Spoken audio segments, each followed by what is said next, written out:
Hello नमस्कार, हम हैं रंजीत और आप सब देख रहे बनी हमारे यूट्यूब अनप्लग्ड रंजीत यादव। देखिए यानी हमारा भैया प्रमोद प्रेमी यादव जी के बड़ भैया यानी हमनी के बड़ भैया अशोक प्रेमी जी। और भैया के बड़ी जानवर, छोटा छोटा जानवर से बड़ा प्रेम है। अभी देखिए जानवर जर्मन शेफर्ड कुत्ता बालो या मतलब राखल बालो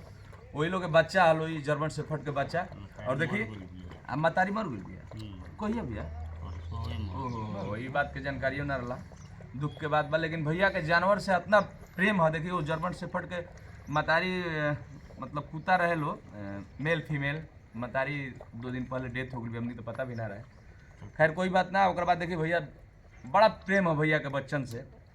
ये जर्मन शेफर्ड के बच्चा हलो, देखिए भैया दूध पिला रहा मैंने दिन भर। मैंने अपन काम धाम घर के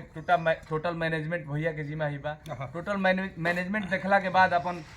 जो बच्चा वालों कुत्ता के बच्चा और भी कोई भी पशु पक्षी हर चीज से प्रेम है अशोक प्रेमी भैया का। और देखिए भैया पिला रहा बन दूध, दूध पी के ये हटियो गुलाम भैया कुछ बोली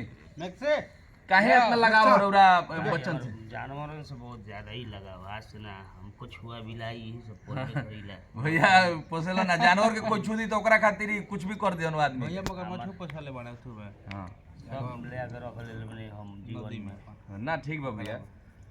इंसान से तो भैया सब प्यार करेला, बाकी एगो अनबोलता जीव जे बोल नहीं के पावत कि हम खाइब हम पियब ओकरा से रोरा प्यार करते नहीं। ऐसे बड़ा काफी भाई लगा दुनिया में ऐसे बड़ा कुछ नहीं के भैया। ये बहुत बड़ा एगो राउर इंसानियत कहल जाए कि इंसान से तो सब प्रेम करे लगे, हई दो हो पानी दो हो खाना दो, लेकिन इस जानवर केकरा से मांगे? तो इस जानवर के भाषा समझ के जानवर के रोरा सेवा करत नहीं पियावत नहीं। अभी और बालो ओने बालो कबूतर बालो और भी अच्छा अच्छा पशु, मोर भी एगो बाटे रखल बा तो वो अभी घूमता। सब भैया ही पोसले बनी। आ दीदी बताओ ना एक मतारी मर गुलू मार गई हमनी के बच्चा ले आई रहनी जाके बनारस से दोनों मेल फीमेल जर्मन शेफर्ड के 2 दिन पहले शायद मर गई मतारी ये लोग के। खैर कोई बात ना। ई बालो 4-5 कब को बालो भैया कोई बच्चा वालो 4 गो बच्चा वालो दूसरा कोई जगह एगो मर गइल आई बच्चा कोई के देलो ना अशोक प्रेमी भैया केहू कतनो खास बकले ना। ई सब रक्षक हलो एक प्रकार के।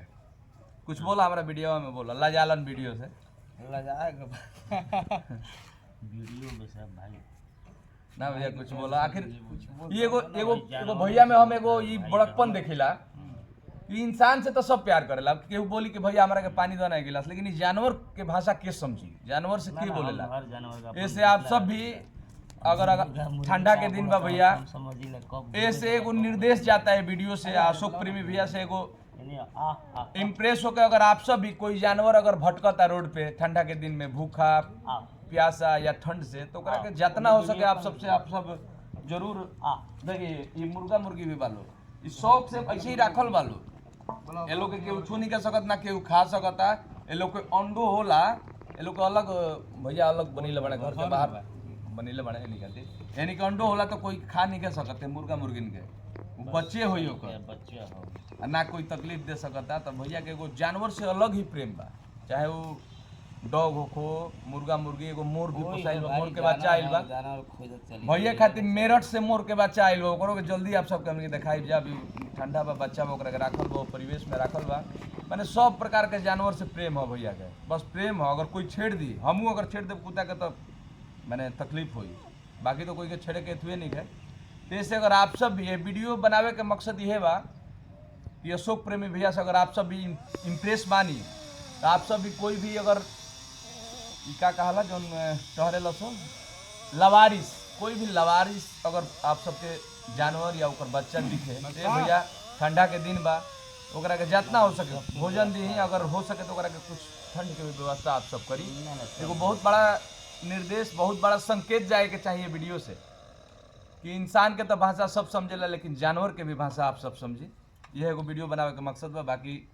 हमारे भैया प्रमोद प्रेमी यादव जी के बड़ भाई हमनी के बड़ भैया गर्जीवन अशोक प्रेमी भैया बानी। टोटल अशोक प्रेमी भैया के नेतृत्व में ही भैया के ही माइंड से जितना भी काम भइल बा, मकान के बंगला बन रहा बा जौन प्रेमी हाउस आप सब हर वीडियो में देखी ले। पिछला वीडियो भी हम बनीले नहीं अशोक प्रेमी भैया के लेके हमारा अनप्लग के सबसे ज्यादा व्यू वाला रुको बाबू सबसे ज़्यादा व्यू वाला वीडियो वह बा अनप्लग्ड हमारा यूट्यूब चैनल जौन हम 1 महीना पहले चालू कैले रहे वो वीडियो खड़ा कैले बा अशोक प्रेमी भैया के वीडियो है जौन आप सबके हम दिखेले नहीं है मकान सबसे ज़्यादा व्यू है बा। आज भी एगो वीडियो ई बा जौन जानवर के भैया वीडियो में ना आवल चाहेलन हटत ना करे ना भैया रुकी ना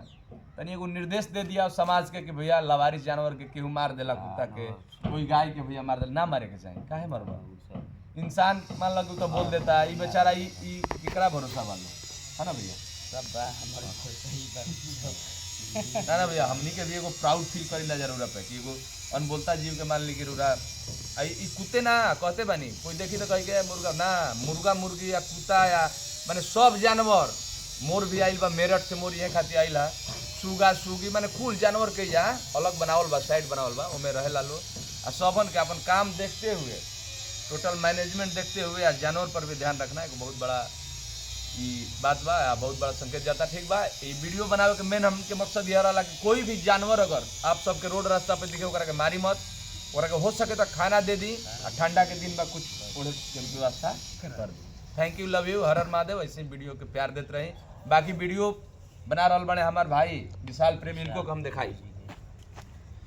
ये हने विशाल प्रेमी कैमरा पर रहले हैं प्रमोद प्रेमी यादव भैया के शिष्य हने तो बहुत अच्छा गायक बने बहुत अच्छा गाना इनकर आवतो बा नया साल के गाना भी आवता है एगो गाना इनकर हिट कैले बा भैया ओने चलो हुई चलो तारा देखाओ तनी बैठा एगो गाना इनकर भैया हिट कैले बा विशाल प्रेमी भाई के हमरा ददरी मेला घुमा दी ई बलिया से बिलोंग करेलन तो ई भाई चाह तनी गुनगुना दो एक लाइन गुनगुना दो तो नमस्ते प्रणाम सबके स्वागत बा रंजीत भैया के ब्लॉग चैनल में हम सब लाइव में बानी जा हमारा साथे गुरुजी के बड़ भाई भैया बानी हमने के जितेंद्र भैया पवन भाई आ सबके साथ आज गुरुजी के घरे भैया के ब्लॉग बन रहा बा जी जी भैया जैसन की जानवर से बहुत प्यार करी ना बिल्कुल बिल्कुल लेकिन अभी बलिया में एगो मेला चलत रहा ओहो बड़ा हिट गाना कैले बा भाई वो गाना के रिस्पांस आइल बहुत आइल हाँ हरी ददरी मेला घुमा दी हो ओहो लागल बा देख बलिया में क्या बात ददरी मेला घुमा दी हो लागल बा देख बलिया में तोहरे खातिर नोट करे जा ओहो हरी रखले बानी बगलिया में क्या बात है कि ददरी मेला घुमा दी हो लागल बा देख बलिया में वाह भाई चैनल के सब्सक्राइब करिए शेयर करिए और बड़ा प्यारा गावेलन विशाल प्रेमी बहुत अच्छा आवाज भी बा भैया के परम शिष्य हने हमनी के भी बड़ा भाई से प्यार कर लिया कहें कि बहुत ज़्यादा रिस्पेक्ट ये बंदा करता है हम लोग का तो हम लोग भी रिस्पेक्ट करते हैं इनका तो बाकी और भी इनकर गाना आवे वाला बा नया साल के भी आ भैया के जन्मदिन बहुत बड़ा गाना रिकॉर्डिंग भइल बा भाई के तो आप सब ऐसे ही विशाल प्रेमी के भी प्यार दी बाकी हमारा अशोक प्रेमी भैया जितेंद्र भाई पवन जी या कैमरा हम संभाल ले बनी